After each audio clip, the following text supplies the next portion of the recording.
नमस्कार विद्यार्थी मित्रांनो, जनता हायस्कूल व ज्युनियर कॉलेज शिरोळमधील इयत्ता 10वीमधील सामाजिक शास्त्रे या विषयातील आज आपण प्रकरण क्रमांक 5 प्रसारमाध्यमे आणि इतिहास या विषयी आपण माहिती करून घेणार आहोत. तर या विषयामध्ये आपल्याला काय पाहायचं आहे सुरुवातीला, तर प्रसारमाध्यमांची ओळख करत असताना प्रसारमाध्यमांची ओळख, प्रसारमाध्यमांचा इतिहास आणि प्रसारमाध्यमांची आवश्यकता आणि प्रसारमाध्यमांद्वारे मिळणाऱ्या माहितीचे चिकित्सक आकलन आणि संबंधित व्यावसायिक क्षेत्रे ह्या सर्वांचा आपण आज अभ्यास पाहणार आहोत. तर यामध्ये आपण सुरुवातीला काय करायचं आहे की विचार करा म्हणून असं सांगितलेलं आहे. तर त्याच्यात काय आहे की मुघल काळात बिहारमध्ये दुष्काळ पडल्यावर त्याची बातमी दिल्लीला कशी पोहोचत असेल. त्यानंतर दुसरं आहे की त्यावर विनिमय होऊन दिल्लीचा सम्राट ज्या उपाययोजना करत असेल त्या बिहारमध्ये पोचायला किती वेळ लागत असेल. तर हे सगळं जे प्रसारमाध्यम संदेशवहन आहे तर हे त्यापूर्वी कशा पद्धतीनं होतं हे आपल्याला माहिती करून घ्यायचं आहे. तर ह्याच्यामध्ये तुम्ही एक स्क्रीन बघू शकता की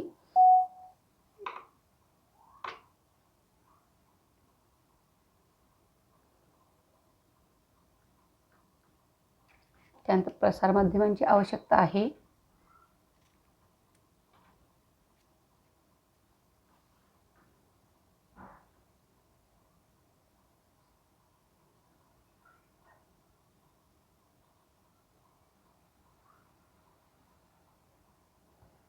काय बघितलं पण मुघल काळात बिहारमध्ये दुष्काळ पडल्यावर त्याची बातमी दिल्लीला कशी पोचत असेल.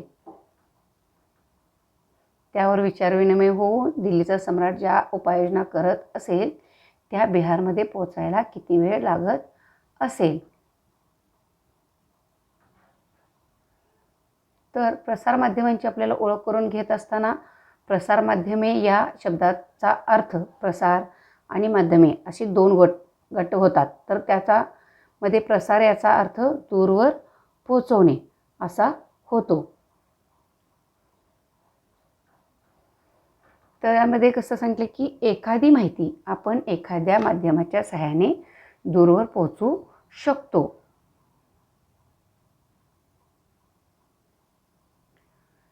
त्यामध्ये एक उदाहरण सांगितले की पूर्वीच्या काळी राजाला एखादी बातमी संपूर्ण राज्यात पोहोचवायची असेल तर त्यासाठी कित्येक दिवस लागायचे. म्हणजे एक माहिती जर पोहोचवायची असेल तर ती आपल्याला किती दिवस लागत असेल असं त्याच्यामध्ये बघायचं आहे. तर त्यामध्ये पूर्वी कसं केलं जायचं की संपूर्ण पूर्वी गावामध्ये एक दिवडी पेटवत असायची की एकाकडून दुसऱ्याला आणि दुसऱ्याकडून तिसऱ्याला असा माहितीचा किंवा बातमीचा प्रसार व्हायचा. अशा पद्धतीनं काय व्हायचं की प्रसारमाध्यम म्हणजे एखादी माहिती गावोगावी जर द्यायची असेल तर ती एकमेकाला दुसऱ्याला माहिती दिली जायची. त्यानंतर कसं होतं की ह्यामध्ये आपण आता दुसरं पॉईंट बघणार आहे की प्रसारमाध्यमांचा इतिहास. तर प्रसारमाध्यमांचा इतिहास बघत असताना काय सांगितलं की भारतात इंग्रजांचे आगमन झाल्यावर मुद्रण कला आणि वर्तमानपत्र सुरू झाली. इंग्रजांचं जेव्हा आपल्याकडे आगमन झालं तेव्हा वर्तमानपत्र सुरू झाली आणि वर्तमानपत्रांमुळे छापील बातम्या सगळीकडे पोहोचण्यास मदत होऊ लागली.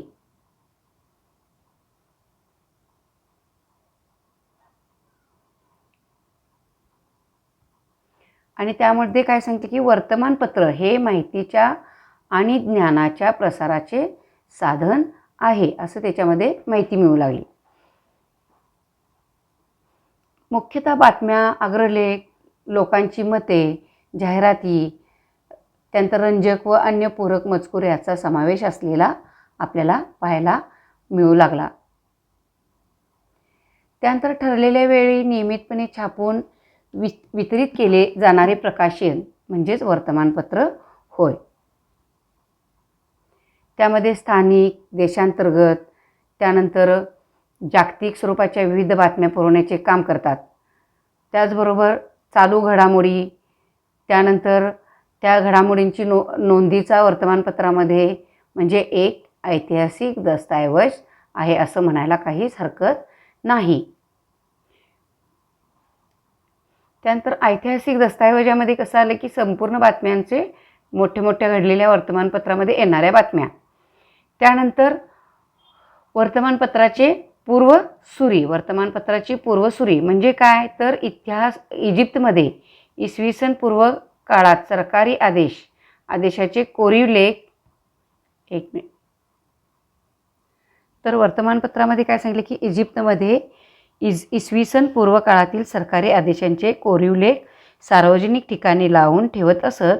याची रोमन साम्राज्यात सरकारी हुकूमत कागदावर लिहून काढत व ते कागद प्रांतोप्रांती वाटले जात असत. यात देश आणि राजधानीतील घटकांची माहिती आपल्याला मिळते. त्यानंतर जुलियस सीझरच्या अधिपत्याखाली ॲक्ट डायनार म्हणजे डेली ॲक्ट म्हणजे रोजच्या घटना याची वर्तमानपत्रे रोममध्ये सार्वजनिक ठिकाणी लावत. म्हणजे जी काही छापलेली असायची वर्तमानपत्र ती जागोजागी लावली जायची. त्यानंतर लोकांपर्यंत सरकारी निवेदन पोहोचवण्याचाही तो एक प्रभावी मार्ग होता. 7व्या शतकात चीनमध्ये सरकारी निवेदनं सार्वजनिक ठिकाणी वाटत असत.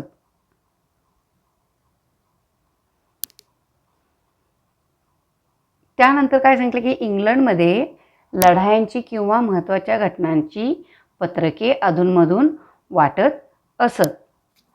त्यानंतर धर्मशाळांमध्ये उतरणारे प्रवासी, फिरस्ते, तेथील स्थानिक लोकांना पुरवणाऱ्या म्हणजे दूरवरच्या बातम्या पुरवणारी लोक अशा पद्धतीनं त्यामध्ये स्थानिक लोकांचं सुद्धा हे विवरण केलं जायचं. म्हणजे काय सांगितलं की स्थानिक लोकांपर्यंत सार्वजनिक ठिकाणी म्हणजे 7व्या शतकात चीनमध्ये सरकारी निवेदनं सार्वजनिक ठिकाणी वाटत असत.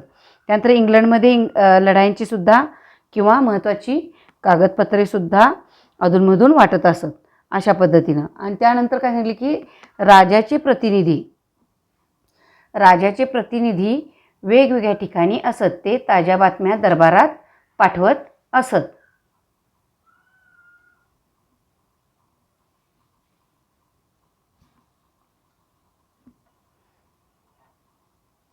यानंतर पाहणार आहोत आपण बेंगॉल गॅझेट. बेंगॉल गॅझेटमध्ये काय सांगितलं की भारतातील पहिले इंग्रजी वर्तमानपत्र 29 जानेवारी 1780 रोजी सुरू झाले.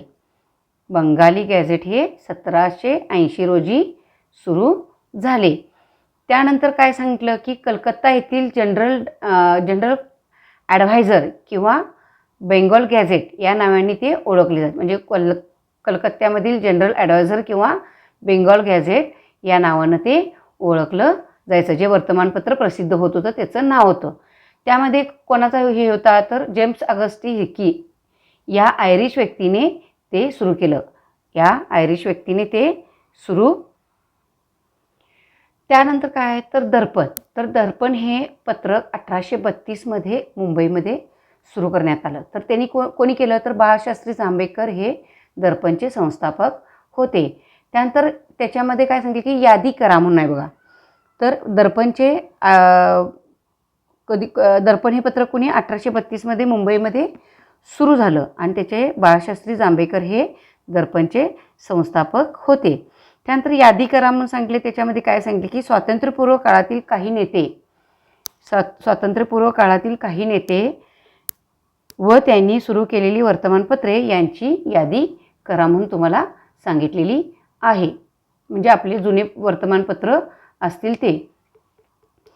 त्यानंतर पुढं काय सांगितलं आहे की दर्पणच्या अंकातील बातम्यांमधून आपणास राजकीय, आर्थिक, सामाजिक आणि सांस्कृतिक इतिहास सापडतो. दर्पणच्या अंकामधून आपल्याला काय समजतं. उदाहरणार्थ द्यायचं झालं तर काय सांगले कंपनी सरकारच्या 3 इलाक्यातील जमा खर्चाची यादी. म्हणजे कंपनी सरकार जे वसाहतवाद होते त्यांची जमा खर्चाची यादी. दुसरं काय सांगितलं की देशावर रशियाचा हल्ला होण्याचे भय.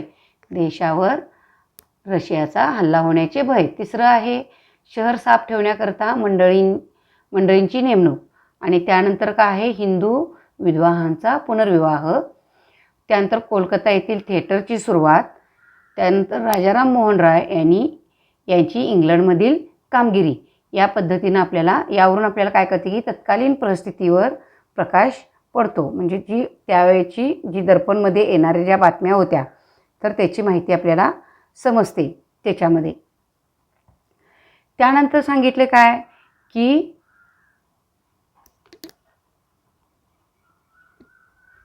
त्यानंतर प्रभाकर हे काय सांगितले की हे वर्तमानपत्र भाऊ महाजन यांनी सुरू केलं. प्रभाकर हे वर्तमानपत्र भाऊ महाजन यांनी सुरू केलं. त्यात फ्रेंचांच्या बंडाचा इतिहास म्हणजे फ्रेंच राज्यक्रांती, लोकहितवादी म्हणजे गोपाळ हरी देशमुख यांची प्रबोधनपर शतपत्रे प्रसिद्ध झाली. म्हणजे प्रभाकर या वर्तमानपत्रामध्ये काय काय प्रसिद्ध झालं तर फ्रेंचांच्या बंडांचा इतिहास म्हणजे फ्रेंच राज्यक्रांती, दुसरं काय आलं तर लोकहितवादी म्हणजे गोपाळ हरी देशमुख यांची समाज प्रबोधनपर शतपत्रे प्रसिद्ध झाली. त्यानंतर ज्ञानोदय, त्या ज्ञानोदय पत्रात 1882 आशिया खंडाचा व 1851 युरोप खंडाचा नकाशा छापण्यात आला. म्हणजे 1882 जे ज्ञानोदय आलं गेलं पत्र तर त्याच्यामध्ये आशिया खंडाचा आणि युरोपचा नकाशा हा छापण्यात आला गेला 1851 साली वर्तमानपत्रामध्ये. त्यानंतर काय सांगितले की मराठी वर्तमानपत्रात मराठी वर्तमानपत्रात पहिलेच चित्र छापण्याचा मान हा ज्ञानोदयकडे जातो. म्हणजे पहिल्यांदा नकाशा छापण्याचं हे कोणाकडे जातं तर ज्ञानोदयकडे जातं. त्यानंतर विजेच्या साहाय्याने बातमी पोहोचवण्याचे यंत्र म्हणजे टेलिग्राफ ह्याची 1852 पासून सुरू झाल्याची माहिती ज्ञानोदयमधून आपल्याला मिळते.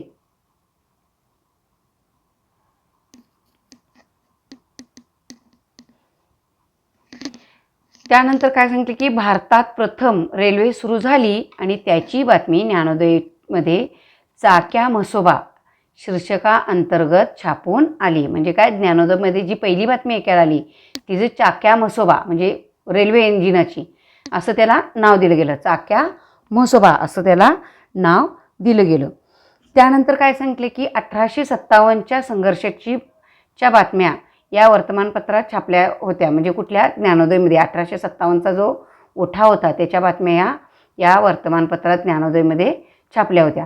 त्यानंतर वर्तमानपत्रे हे समाज प्रबोधनाचे कार्य करणारे महत्त्वाचे माध्यम होते. वर्तमानपत्र हे समाज प्रबोधनाचे कार्य करणारे एक महत्त्वाचे माध्यम होते. दुसरं त्याचं उदाहरण सांगायचं झालं तर इंदुप्रकाश पत्राने विधवा विवाहाचा जोरदार पुरस्कार केला.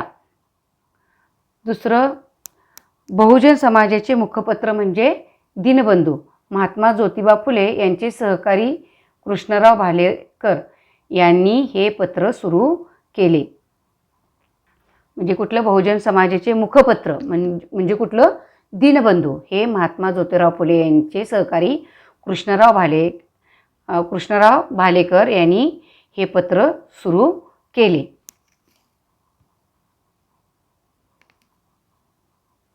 आणि या पत्रातून आपणास बहुजन समाजाची समकालीन परिस्थिती समजते. या पत्रामधून आपल्याला काय होतं या दिनबंधू पत्रकाची समकालीन परिस्थिती समजून येते. त्यानंतर आलं केसरी आणि मराठा. तर स्वातंत्र्यपूर्व काळात भारतीय पत्राच्या सहाय्याने म्हणजे काय सांगतो की स्वातंत्र्यपूर्व काळातील भारतीय वर्तमानपत्राच्या इतिहासातील महत्त्वाचा टप्पा म्हणजे केसरी आणि मराठा या वर्तमानपत्रांनी गाठला. म्हणजे महत्त्वाचा टप्पा जो होता तो ह्या दोन पत्रकांनी गाठला गेला. तर त्याच्यामध्ये काय सांगितले की स्वातंत्र्यपूर्व काळात 1881 गोपाळ गणेश आगरकर आणि बाळ गंगाधर टिळक यांनी हे वर्तमानपत्र सुरू केलं. कोणतं केसरी आणि मराठा हे वर्तमानपत्र टिळकांनी आणि आगरकरांनी सुरू केलेले आहे. आणि त्यांनी काय केलं ह्याच्यातून तर या पत्रांनी म्हणजे त्याच्यामध्ये जी माहिती आली की तत्कालीन सामाजिक आणि राजकीय प्रश्न या प्रश्नांना त्यांनी त्या वर्तमानपत्रातून वाचा फोडले आहे. म्हणजे टिळकांनी आणि आगरकरांनी. आणि यामध्ये काय सांगितले की देशस्थिती देश भाषेतील ग्रंथ आणि विलायतेतील राजकारण या विषयांच्या संबंधाचे केसरीने लेखन सुरू केलं. कोणत्या? देशस्थिती, त्यानंतर देशभाषेतील ग्रंथ आणि विलायतेतील राजकारण ह्यावरती ह्या वर्तमानपत्रामध्ये लेख येऊ लागले. त्यानंतर काय सांगितलं की 21व्या शतकात वर्तमानपत्रे ही लोकशाहीचा चौथा स्तंभ म्हणून महत्त्वाची भूमिका बजावत होते. चौथा स्तंभ 21व्या शतकातील वर्तमानपत्रे ही काय होती? लोकशाहीतील चौथा स्तंभ म्हणून त्याला ओळखलं जात होतं. त्यानंतर माहीत आहे का तुम्हाला? माहीत आहे का तुम्हाला? तर माहीत आहे का तुम्हाला मध्ये बघा, तर दर्पण या पहिल्या मराठी पत्राचे संपादक या नात्याने बाळशास्त्री जांभेकरांना आद्य संपादक म्हटलं जातं. त्याचबरोबर 6 जानेवारी हा त्यांचा जो जन्मदिन आहे तो हा महाराष्ट्रात पत्रकार दिन म्हणून साजरा केला जातो. दर्पणचे या पहिल्या मराठी पत्राचे संपादक या नात्यानं काय केलं की 6 जानेवारी हा त्यांचा जन्मदिवस हा पत्रकार दिन म्हणून महाराष्ट्रात साजरा केला जातो. त्याचबरोबर आपल्याला काय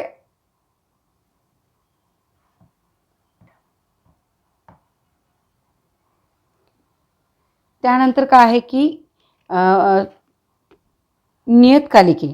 त्यानंतर आहे नियतकालिके. नियतकालिकांमध्ये काय सांगितले की ठराविक काळात प्रकाशित होणारे मुद्रित साहित्य म्हणजे नियतकालिके होय.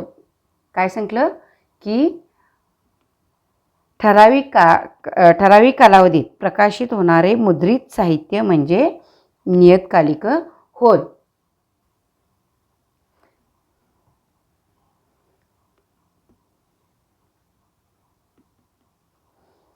आणि या नियतकालिकामध्ये काय सांगितलं की यात साप्ताहिक, त्यानंतर पाक्षिक, मासिक, दैमासिक, त्रैमासिक, षण्मासिक आणि वार्षिक याचा समावेश होतो. नियतकालिकांमध्ये काय काय कशाचा समावेश होतो? तर साप्ताहिक, पाक्षिक, मासिक, द्वैमासिक, त्यानंतर त्रैमासिक, त्यानंतर षाण्मासिक, वार्षिक. म्हणजे साप्ताहिक म्हणजे दर आठवड्याला प्रसारित होणारं. त्यानंतर पाक्षिक म्हणजे हे काय सांगितलं? पाक्षिक म्हणजे आपल्या ह्याच्यामध्ये पाक्षिकाचा अर्थ असा होतो की त्याच्यामध्ये आपल्याला दर ह्याच्यामध्ये सेपरेट असं केलेलं एक वर्तमानपत्र. त्यानंतर काय सांगितलं की मासिक म्हणजे महिन्याला येणारं, साप्ताहिक म्हणजे आठवड्याला, पाक्षिक म्हणजे पंधरवड्याला, मासिक म्हणजे महिन्याला, द्वैमासिक म्हणजे 2 महिन्यातून एकदा येणारा, त्रैमासिक म्हणजे 3 महिन्यातून येणारा, षण्मासिक म्हणजे 6 महिन्यातून येणारा आणि वार्षिक याचा अर्थ वर्षातून एकदा प्रसारित होणारा हा नियतकालिकांमधील पुस्तकांचा किंवा पत्रकांचा समावेश होतो. त्यानंतर काय सांगितलं की याखेरीज अनियतकालिक हाही एक प्रकार रूढ आहे. अनियतकालिकाचा प्रसिद्धीचा काळ हा निश्चित नसतो. म्हणजे कोणतंही एखादं मासिक जर काढायचं असेल किंवा त्याचं लेखन कंप्लीट व्हायचं असेल तर ते प्रसिद्ध करायला की लेखन कंप्लीट झाल्यानंतरच त्याचं आपण लेखन करू शकतो. म्हणजे त्याला असा कुठलाही प्रकारचा कालावधी नसतो. त्यानंतर सांगितले की हे करून पहा. हे करून पहामध्ये काय सांगितले की आधुनिक काळात अनेक वृत्तपत्रांनी काय सांगितले की आधुनिक काळात अनेक वर्तमानपत्रांनी तंत्रज्ञानाचा उपयोग करून ई-आवृत्त्या सुरू केलेल्या आहेत. त्यांना वाचकांमधून चांगला प्रतिसाद मिळत आहे. मग आता तुम्हाला ह्याच्यामध्ये एक काम सांगितले की शिक्षकांच्या मदतीने ई-वृत्तपत्रे कशी वाचायची हे तुम्ही समजून घ्या म्हटलं. म्हणजे वर्तमानपत्र म्हणजे काय, तर आपण इंटरनेटच्या माध्यमातून आपण आज सगळ्या प्रकारची वर्तमानपत्र आपण वाचू शकतो. सगळ्या प्रकारची वर्तमानपत्रामध्ये आपण ऑनलाईन आपण वाचू शकतो.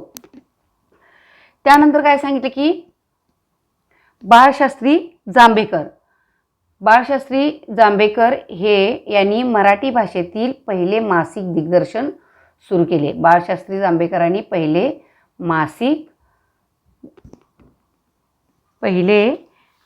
बाळशास्त्री जांभेकरांनी मराठी भाषेतील पहिले मासिक दिग्दर्शन सुरू केले. त्यामध्ये काय सांगितले की नियतकालिकांचा विचार करायचा झाल्यास प्रगती म्हणजे 1929 साप्ताहिक महत्त्वाचे आहे. याचे संपादक त्र्यंबक शंकर सेजवलकर हे होते. म्हणजे काय सांगितलं त्याच्यामध्ये आपल्याला की त्र्यंबक शास्त्री, तर काय सांगितलं, बाळशास्त्री जांभेकर यांनी मराठी भाषेतील पहिले मासिक दिग्दर्शन सुरू केले आणि नियतकालिकांचा विचार करायचा झाल्यास त्याच्यामध्ये प्रगती 1929 मध्ये साप्ताहिक महत्त्वाचे आहे. त्याचे संपादक त्र्यंबक शंकर सेजवलकर हे होते. प्रगती हे मासिक निर्माण केलं गेलं आणि त्याचं 1929 मध्ये, आणि त्याचं लेखन कोणी केलं तर त्र्यंबक शंकर सेजवलकर यांनी केलेलं आहे.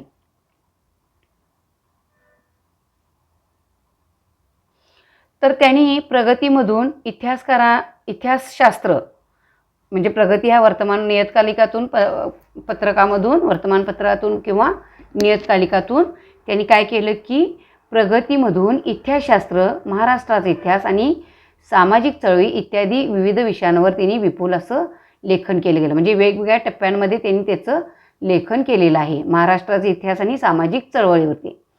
त्यानंतर आधुनिक काळात भारतीय इतिहासांशी संबंधित अनेक नियतकालिके निघत आहेत. आधुनिक काळात भारतीय इतिहासांशी संबंधित अनेक नियतकालिकं निघत आहेत. उदाहरण असं द्यायचं झालं तर काय सांगितले की प्राचीन विश्व इतिहास का परिचय, म्हणजे काय सांगितले की मराठी भाषेतील भारतीय इतिहास आणि संस्कृती म्हणजे आणि मराठवाडा इतिहास परिषद पत्रिका.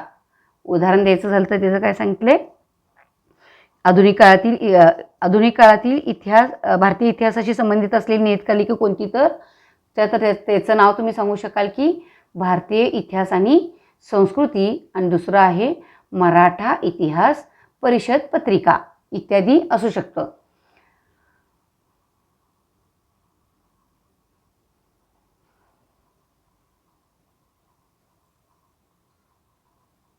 त्यानंतर काय तर चला शोध घेऊया. तर काय सांगितले की वरची जी उदाहरणं आहेत तर वरील उदाहरणा व्यतिरिक्त महाराष्ट्र आणि केंद्र पातळीवर इतिहास संशोधनाशी निगडीत असणाऱ्या संस्था, विद्यापीठे मराठी, हिंदी आणि इंग्रजी भाषेत नियतकालिकेचे प्रकाशित करतात. ही दोन आपली ह्याच्यातली उदाहरणं आहेत. त्यानंतर वेब पत्रकारिता.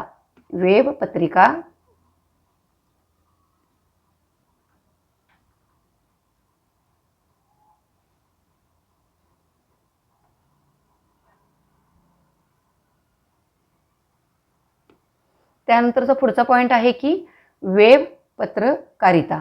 तर त्याच्यामध्ये वेब म्हणजे काय, आपलं इंटरनेट म्हणजे आंतरजाल. तर आंतरजालाच्या ह्याच्यामध्ये काय सांगितले की आधुनिक नियतकालिकांमध्ये वेब पत्रकारिता प्रकार प्रसिद्ध होणाऱ्या नियतकालिकांचा समावेश होतो. म्हणजे वेब म्हणजे इंटरनेटच्या माध्यमातून जी पत्रकं प्रकाशित होतात त्यांचा हा वेब पत्रकारितामध्ये समावेश होतो. तर यामध्ये काय सांगितलं की इतिहास हा प्राधान्यांचा विषय असतो. इतिहासाला सर्वात जास्त प्राधान्य दिलं जातं. मग त्याच्यामध्ये कुठलं तर web news portal, social media, त्यानंतर वेब चॅनल्स, त्यानंतर यूट्यूब यावर इंग्रजी आणि मराठी भाषांमधील वाचक आणि प्रेक्षकांसाठी मजकूर उपलब्ध करून दिला जातो. म्हणजे यूट्यूबचे चॅनल तुम्ही नेहमी सर्वजण बघता तर त्याच्या माध्यमातून तुम्हाला हे माहिती मिळू शकतं. त्यानंतर काय सांगितलं की स्वातंत्र्यपूर्व कालखंडात 1924 मध्ये इंडियन ब्रॉडकास्ट कंपनी म्हणजे IBC. तर काय सांगितलं की स्वातंत्र्य कालखंडात 1924 मध्ये इंडियन ब्रॉडकास्टिंग कंपनी म्हणजे IBC या नावाने दर दिवशी कार्यक्रमाचे प्रसारण करणारे एक खाजगी रेडिओ केंद्र सुरू झाले. म्हणजे ब्रॉडकास्टिंग म्हणजे आपलं जे रेडिओचं माध्यम असलेलं ते.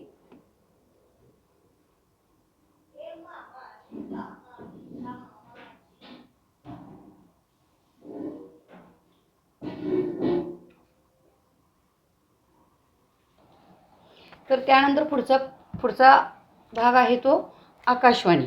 तर आकाशवाणीमध्ये काय सांगितलं की स्वातंत्र्यपूर्व कालखंडात 1924 मध्ये इंडियन ब्रॉडकास्टिंग कंपनी म्हणजे IBC या नावाने दर दिवशी कार्यक्रमांचे प्रसारण करणारे एक खाजगी रेडिओ केंद्र सुरू झाले. नंतर ब्रिटिश सरकारने या कंपनीचे इंडियन स्टेट ब्रॉडकास्टिंग सर्व्हिसेस म्हणजे ISBS असे नामकरण केले. त्यानंतर 8 जून 1936 रोजी या कंपनीचे नामकरण करून ऑल इंडिया रेडिओ AIR असे झाले. म्हणजे काय सांगितले की ऑल इंडिया म्हणजे आत्ताचे जे आपलं आहे की ऑल इंडिया रेडिओ म्हणजे AIR हे आपलं आकाशवाणीचं केंद्राचं मेन प्रसारण केंद्र. त्यानंतर भारत स्वतंत्र झाल्यावर AIR भारत सरकारच्या माहिती व प्रसारण खात्याचा एक भाग झाले. त्यानंतर शासकीय कार्यक्रम उपक्रमांची माहिती देणारे आधुनिक केंद्रे असे त्यांचे सुरुवातीला स्वरूप होते. त्यानंतर ख्यातनाम पंडित म्हणजे प्रसिद्ध असे कवी पंडित नरेंद्र शर्मा यांच्या सूचनेनुसार त्यामध्ये काय सांगितले की ख्यातनाम कवी पंडित नरेंद्र शर्मा यांच्या सूचनेनुसार त्याला आकाशवाणी हे नाव दिले गेले. म्हणजे AIRच्या जे आपण आकाशवाणी म्हणतो त्याला दिलं गेलं. त्यानंतर आकाशवाणीतर्फे विविध मनोरंजनपर प्रबोधनपर आणि साहित्य मूल्य असणारे कार्यक्रम सादरीकरण करण्यात आलं गेलं. तर आकाशवाणीतर्फे विविध मनोरंजनपर प्रबोधनपर व साहित्य मूल्य असणारे कार्यक्रम सादर केले जातात. त्याचप्रमाणे शेतकरी, कामगार, युवक आणि स्त्रिया यांच्यासाठी विशेष कार्यक्रम प्रसारित केले जातात. त्याचबरोबर विविध भारती, त्यानंतर या विविध भारतीवरती ह्या लोकप्रिय असं रेडिओ सेवेद्वारे 24 भाषा आणि 146 बोलीभाषांमध्ये हे कार्यक्रम सुरू झालेत. आणि अलीकडच्या काळात जर म्हटलं तर खाजगी रेडिओ सेवा सुरू झाल्या आहेत. उदाहरणार्थ आपले FM, रेडिओ मिर्ची, टोमॅटो FM किंवा आपलं FM ह्या अशा पद्धतीचं ही माध्यमं सुरू झालेली आहेत. त्यानंतर माहीत आहे का तुम्हाला तर 23 जुलै 1927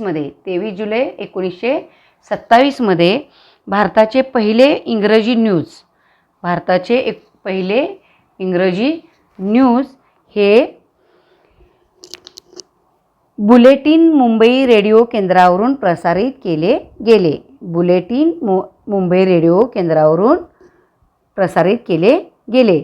त्यानंतर कोलकात्यावरून बंगाली बातम्या सुरू झाल्या. म्हणजे कलकत्त्यावरून या आकाशवाणी केंद्रावरती बंगाली बातम्यासुद्धा कलकत्ता केंद्रावरती प्रसारित होऊन गेल्या. त्यानंतर काय आहे पुढचा पॉईंट तर दूरदर्शनमध्ये आपल्याला बघायचं आहे की ह्याच्यामध्ये 15 सप्टेंबर 1959 रोजी भारताचे पहिले राष्ट्रपती डॉक्टर राजेंद्र प्रसाद यांनी दिल्ली दूरदर्शन केंद्राचे उद्घाटन केले. 15 सप्टेंबर 1959 भारताचे पहिले राष्ट्रपती डॉक्टर राजेंद्र प्रसाद यांनी दिल्ली दूरदर्शन केंद्राचं उद्घाटन केलं गेलं. त्यानंतर महाराष्ट्रात 1 मे 1972 रोजी मुंबई केंद्राचे कार्यक्रम दूरदर्शनवरती सुरू झाले. म्हणजे महाराष्ट्रामध्ये 1 मे 1972 हे सुरू झाले गेलं. त्यानंतर 15 ऑगस्ट 1982 या दिवशी रंगीत दूरदर्शनचे आगमन झालं. म्हणजे पूर्वीच्या काळी काय होतं की ब्लॅक अँड व्हाईटचं TV होत्या आणि त्या ब्लॅक अँड व्हाईटच्या TV नंतरमध्ये काय झालं की त्याच्यानंतर त्याच्यात सुधारणा होत गेली. म्हणजे 1 मे 1972 रोजी जेव्हा मुंबई केंद्राचं कार्यक्रम सुरू झाले तेव्हा ब्लॅक व्हाईट असा TV होता म्हणजे दूरदर्शन संच होता. तर 15 ऑगस्ट 1982 या दिवशी रंगीत दूरदर्शनचे आगमन झाले आणि 1991 परदेशी व देशी खाजगी वाहिन्यांना त्याच्यामध्ये परवानगी दिली गेली. म्हणजे जे खाजगी वाहिनी आहेत किंवा परदेशातले ज्या वाहिनी आहेत तर त्यांना ह्या कार्यक्रमामध्ये प्रसारण करण्यासाठी परवानगी दिली गेली. त्यानंतर काय सांगितले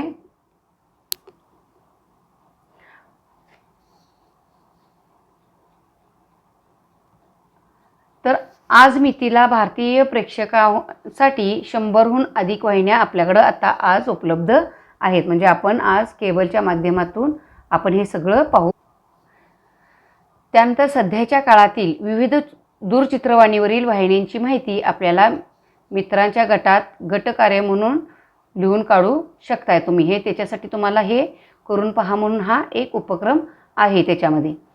तर माहीत आहे का तुम्हाला ह्याच्यामध्ये ह्याच्या अंतर्गत आपल्याला काय बघायचं की 23 जुलै 1927 रोजी भारतातले पहिले इंग्रजी न्यूज बुलेटिन मगाशी आपण सांगितले की रेडिओ केंद्रावरून प्रसारित केलं गेलेलं आहे. त्यानंतर प्रसारमाध्यमांची आवश्यकता. आपल्याला प्रसारमाध्यमांची आवश्यकता का आहे तर ह्याच्यामध्ये आपल्याला माहितीचे मुक्त प्रवाह समाजात पसरवण्यासाठी प्रसारमाध्यमांची आवश्यकता असते. माहितीचे मुक्त प्रवाह समाजात पसरवण्यासाठी प्रसारमाध्यमांची आवश्यकता असते. मग त्याच्यामध्ये काय सांगितले की अग्रलेख, विविध सदरे पुरवण्या हे वर्तमानपत्राचे अविभाज्य भाग असतात. हे वर्तमानपत्राचे अविभाज्य भाग असतात. त्यानंतर वाचकांच्या पत्रव्यवहाराच्या माध्यमातून वाचक हे आपले म्हणणे मांडत असतात. म्हणजे एखाद्याला एखादी काही सूचित करायचं असेल तर ती माहिती आपण त्याच्यामध्ये त्यांना आपण मांडू शकतो. त्यानंतर लोकशाही अधिक दृढ होण्यासाठी वर्तमानपत्रे मदत करू शकतात. म्हणजे देशाच्या संबंधित असलेल्या गोष्टी आपण त्याच्यामध्ये प्रसारित करू शकतो. उदाहरणार्थ म्हटलं तर बघा तर दूरदर्शन हे एक दृकश्राव्य माध्यम असल्याने त्याचे वर्तमानपत्र, आकाशवाणी यांच्या मर्यादा ओलांडून जनतेला प्रत्यक्ष काय घडले हे दाखवायला सुरू करतं. म्हणजे ब्रेकिंग न्यूजच्या अंतर्गत आपल्याला हे माहिती मिळू शकते की आपल्याला दूरदर्शनच्या माध्यमातून सर्वात जास्त अगोदर आपल्याला माहिती मिळते. कारण वर्तमानपत्र हे कसं होतं की आपल्याला वर्तमानपत्र हे सकाळी आपल्याला उपलब्ध होतं, परंतु दिवसभरात घडणाऱ्या बातम्या आपल्याला दुसऱ्या दिवशी वर्तमानपत्रातून मिळतात. परंतु दूरदर्शनच्या माध्यमातून आपण काय करतो, दृकश्राव्य माध्यमाच्या ह्याच्यातून आपल्याला डायरेक्ट लवकरात लवकर बातमी ज्या त्यावेळी मिळते. त्यामुळे काय सांगितले की जनतेला एखाद्या घटनेचा आखोदेखा हाल पाहण्यासाठी दूरदर्शनला पर्याय नाही. म्हणजे दूरदर्शनवरती आपण प्रत्यक्ष त्याची क्षणक्षेत्र असं पाहू शकतो तिथल्या घडलेल्या घटनेची. हा त्याच्यातलं एक प्रभावी माध्यम म्हणून आपण त्याचा उपयोग करू शकतो. त्यानंतर प्रसार माध्यमांद्वारे मिळणाऱ्या माहितीचे चिकित्सक आकलन.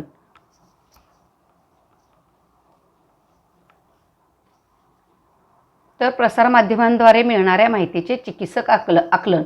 तर ह्यामध्ये काय सांगितले की प्रत्येक वेळी वर्तमानपत्रामधून आपणास समोर येणारी माहिती वास्तवाला धरून असेलच ह्याचं सांगता येत नाही. म्हणजे प्रसारमाध्यमांद्वारे मिळणारी माहिती ही आपल्याला माहितीचे चिकित्सक म्हणजे आपल्याला कळेलच असं सांगता येत नाही की प्रत्येक वेळी जे वर्तमानपत्रामधून येतं ते आपणासमोर येणारी माहिती ही वास्तवाला धरून आहे किंवा नाही हे आपण समजू शकतो, पण आपणास ती तपासून घ्यावी लागते.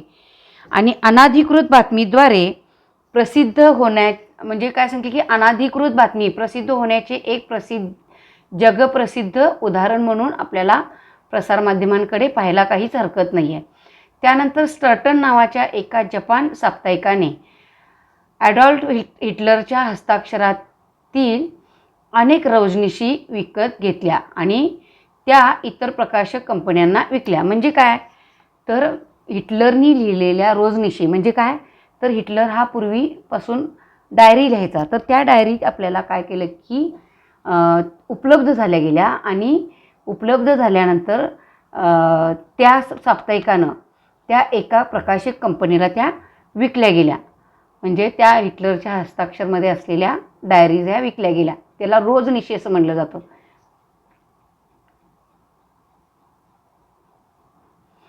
आणि त्यामध्ये हिटलरच्या या यथाकथित हस्तलिखित रोजनिशी मिळालीची बातमीसुद्धा त्यावेळेला प्रसारमाध्यमांमध्ये प्रसिद्ध झाली गेली. म्हणजे लगेच ती बातमी दूरदर्शनवरती आली आणि परंतु त्या रोजनिशी नकली असल्याचं सुद्धा सिद्ध करण्यात आलं आणि त्याच्यावरती एक शिक्कासुद्धा मर्तब करण्यात आला गेला.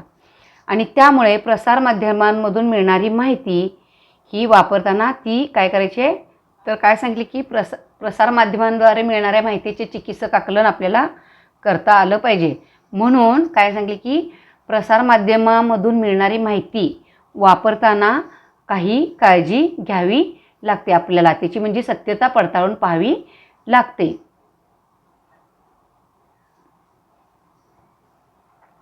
त्यानंतर संबंधित व्यावसायिक क्षेत्रे, म्हणजे प्रसारमाध्यमांशी असलेली संबंधित व्यावसायिक क्षेत्रे. तर कुठली? तर वर्तमानपत्रांना रोजच्या रोज ताज्या बातम्या वाचकांपर्यंत पोहोचवायच्या असतात.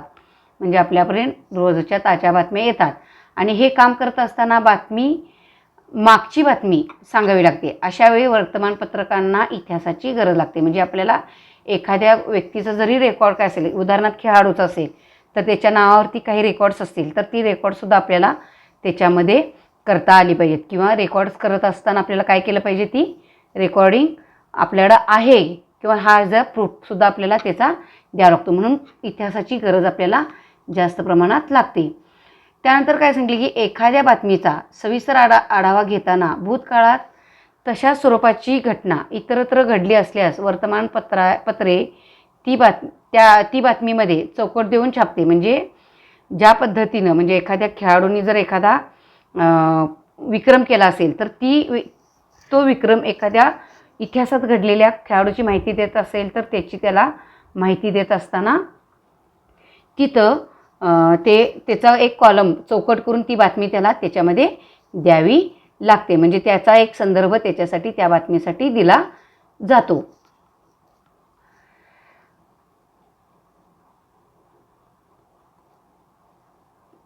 आणि तेव्हा वाचकाला जादा माहिती मिळते आणि या घटनेच्यामुळे मुळाच्यापर्यंत व्यक्ती जाऊ शकतो. म्हणजे त्या घटनेच्या मुळापर्यंत ती व्यक्ती, म्हणजे जी वाचक आहे तर ती वाचकाला ती माहिती समजते. त्यानंतर वर्तमानपत्रामधील सदरामध्ये 50 वर्षापूर्वी आणि त्यानंतर 100 वर्षापूर्वी अशा प्रकारची सदरे असतात. ती इतिहासाची साधने आणि इतिहासावर आधारित असतात. म्हणजे 50 वर्षापूर्वीचं वर्तमानपत्र, 100 वर्षापूर्वीचं वर्तमानपत्र, त्याच्या असलेल्या पेपरची क्वालिटी, म्हणजे की पेपरचा दर्जा हा सुद्धा त्या इतिहासाच्या साधनांमध्ये त्याचा समावेश केला जातो किंवा त्याच्या आधारे हे अशा पद्धतीनं आपल्याला बातमी मिळू शकते. या प्रकारच्या सदरामधून आपणास भूतकाळातील आर्थिक, सामाजिक, राजकीय आणि ऐतिहासिक घटना समजतात. आर्थिक, सामाजिक, राजकीय आणि ऐतिहासिक घटना ह्या आपल्याला त्याच्यात समजतात. त्यानंतर भूतकाळाच्या पार्श्वभूमीवर वर्तमानपत्र कळण्यास मदत होते. भूतकाळाच्या पार्श्वभूमीवर वर्तमानपत्र आपल्याला समजू शकतं कशा पद्धतीचं असू शकेल त्या काळातलं वर्तमानपत्र. त्यानंतर वर्तमानपत्राच्या विशेष प्रसंगी म्हणजे पुरवण्या किंवा विशेषांक काढावे लागतात. म्हणजे एखाद्या मोठा व्यक्तीचं विशेष पुरवण्या ज्या आपल्याला काढायला लागतात तर ते काय की एखाद्या व्यक्तीचा वाढदिवस असेल किंवा एखाद्या व्यक्तीचं काहीतरी कार्यक्रम असेल तर त्याच्यामध्ये ते एक विशेष अशा पुरवण्या काढल्या जातात. त्यानंतर वर्तमानपत्रांना विशेष प्रसंगी पुरवण्या आणि विशेषांक काढावे लागतात. तर त्याच्यासाठी सुद्धा त्यांच्या इतिहासाची माहिती त्यांना संदर्भ द्यावे लागतात. तर त्याच्यासाठी द्यायचं झाले तर आता हे 26 तारखेला आपण कारगिल दिवस साजरा केला गेला. त्याचं एक उदाहरण द्यायचं झालं तर हे काय झालं की 1999 साली कारगिल युद्ध जे झालं त्याचा आपण आज कारगिल विजय दिन म्हणून 26 जुलै रोजी आपण साजरा केलो. तर हा संदर्भ आपला त्या काळामध्ये देता येतो. दुसरं उदाहरण काय सांगितलं की ह्याच्यामध्ये 1914 झालेलं पहिलं महायुद्ध सुरू झालं आणि त्याला 2014 100 वर्ष पूर्ण झाली. म्हणजे काय 1914 जे पहिलं महायुद्ध झालं त्यातला 2014 हे 100 वर्ष पूर्ण झालेल्याचा संदर्भ दिला गेला. म्हणजे अशा पद्धतीची माहिती आपण वर्तमानपत्रांमध्ये एक व्यावसायिक क्षेत्रामध्ये सुद्धा देऊ शकतो. दुसरं सांगायचं झालं तर त्या युद्धाचा सर्वांकष आढावा घेणारी पुरवणी काढताना त्या घटनेचा इतिहास माहिती असावा लागतो. म्हणजे ह्या 100 वर्ष पूर्ण झालेल्या माहितीची पुरवणी जर काढायची असेल तर पूर्ण त्या युद्धाचं आपल्याला माहिती घेता आली पाहिजे. त्यानंतर 1942च्या चलेजाव आंदोलनाला 2017 75 वर्ष पूर्ण झाली. म्हणजे चलेजावचं जे आंदोलन झालं गेलं तर त्या आंदोलनाला 1942 जी सुरुवात झाली होती तर त्याला 2017 75 वर्ष पूर्ण झाली. मग अशा प्रसंगी वर्तमानपत्रे, लेख, अग्रलेख, दिनविशेष, आढावा यांच्याद्वारे या आपल्याला तर अशा प्रसंगी वर्तमानपत्रे, लेख, अग्रलेख, दिनविशेष, आढावा यांच्याद्वारे या घटनांचा वेध आपल्याला घेता येतो.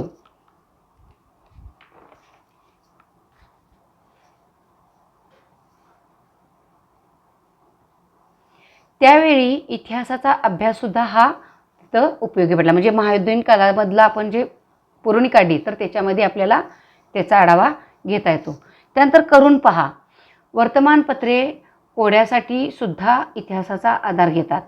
मग तुम्हीसुद्धा वेगवेगळी शब्दकोडी तयार करण्याचा प्रयत्न करून पहा. उदाहरणार्थ किल्ल्यांची नावे वापरून केलेली शब्दकोडी. म्हणजे तुम्ही जर वर्तमानपत्रामध्ये आलेलं जर तुम्ही शब्दकोड जर पाहिला तर ते सुद्धा तुम्हाला सोडवण्यामध्ये इंटरेस्ट निर्माण होऊ शकतो. काही लोकांना ती सवय असते की शब्दकोडी सोडवण्याचा. त्यानंतर जाणून घ्या. तर 1942च्या 1942च्या चळवळीत भूमिगत रेडिओ केंद्राने बजावलेल्या कामगिरीची माहिती शिक्षकांच्या मदतीने मिळवा. म्हणजे ह्यानी आपले तुम मुझे खून दो मैं तुम्हें आज़ादी दूंगा हे जे वाक्य ह्यानी बोललेलं आहे आपले, तर ह्याच्यामध्ये आपल्याला सांगितलं गेलं होतं की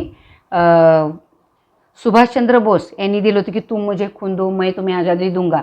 तर ह्याच्या माध्यमासाठी आपल्याला सुभाषचंद्र बोस यांनी जे भूमिगत आकाशवाणी केंद्रांची स्थापना केली गेली होती तर त्याबद्दलची तुम्हाला माहिती मिळू शकते. त्यानंतर बघा, तर आकाशवाणीला सुद्धा इतिहास हा महत्त्वाचा विषय असतो. आकाशवाणीला सुद्धा हा महत्त्वाचा विषय असू शकतो.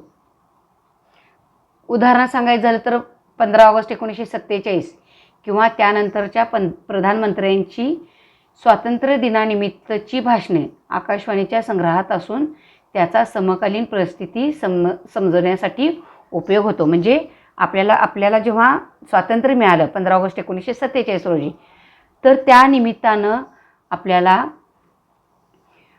जे पंतप्रधानांनी दिलेलं भाषण असतं किंवा त्या संदर्भातली असलेली स्वातंत्र्य चळवळीतली जी त्या दिनानिमित्त जी काही बातम्या छापून आली असतील तर त्याच्यासाठी आपल्याला जर आपण यायला 15 ऑगस्ट सादर करत असेल तर त्यावेळेला आपल्याला तिथं ती माहिती देणं गरजेचं असतं.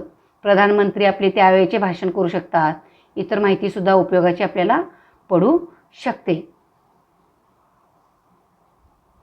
त्यानंतर आकाशवाणीला काही विशेष कार्यक्रमांच्या प्रसंगी इतिहासाच्या अभ्यासकांची सुद्धा गरज लागते. म्हणजे जे आहेत इतिहास लेखनातले, तर त्यांची आपल्याला हे मिळू शकतं. तर त्यानंतर काय सांगते की राष्ट्रीय नेत्यांची जयंती वा पुण्यतिथी. तर राष्ट्रीय नेत्यांची जयंती वा पुण्यतिथी एखाद्या ऐतिहासिक घटनेस 1 वर्ष, 25 वर्ष, 50 वर्ष किंवा 100 वर्ष त्यापेक्षा त्या पटीत जास्त वर्ष पूर्ण होत असतील तर सुद्धा आपल्याला ह्याच्यामध्ये हा इतिहासाची माहिती आवश्यक असते.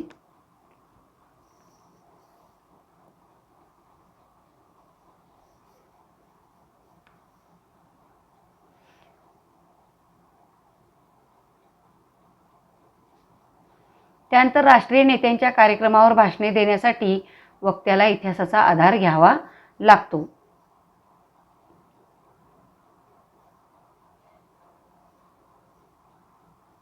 त्यासाठी त्यानंतर आकाशवाणीला दिनविशेष कार्यक्रम प्रसारित करण्यासाठी आवश्यक असणारी माहिती घ्यावी लागते. त्यानंतर दूरदर्शनवर आणि इतिहासाचे जवळचे नाते आहे. म्हणजे आपल्याला पूर्वीच्या काळातली आपण जे सिरियल्स बघतो महाभारत, रामायण, तर ह्याच्या आधारे सुद्धा आपल्याला जनजागृती निर्माण करता येते. म्हणजे कुठली तरी इतिहासाशी संबंधित आवड निर्माण करणारे म्हणजे जागृती निर्माण करणारे दूरदर्शन वाहिन्यासुद्धा करू शकतात. त्यानंतर इतिहासाच्या संदर्भात आवडीने निर्माण करणाऱ्या दूरदर्शनवरच्या गोष्टी, रामायण, महाभारत, पौराणिक मालिका, त्यानंतर भारत एक खोज, राजा शिवछत्रपती या ऐतिहासिक मालिकांचा सुद्धा यामध्ये मोठा प्रभाव पडू शकतो किंवा आकर्षित केलं जातं.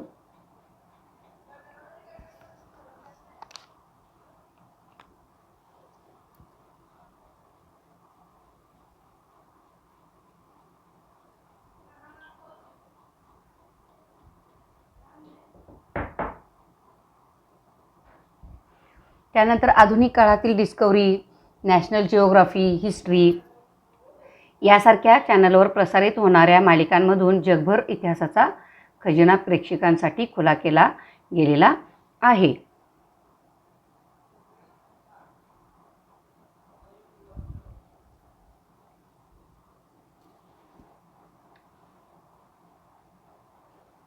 त्याद्वारे लोक जगाचा इतिहास आणि भूगोल घरबसल्या जाणून घेऊ शकतात.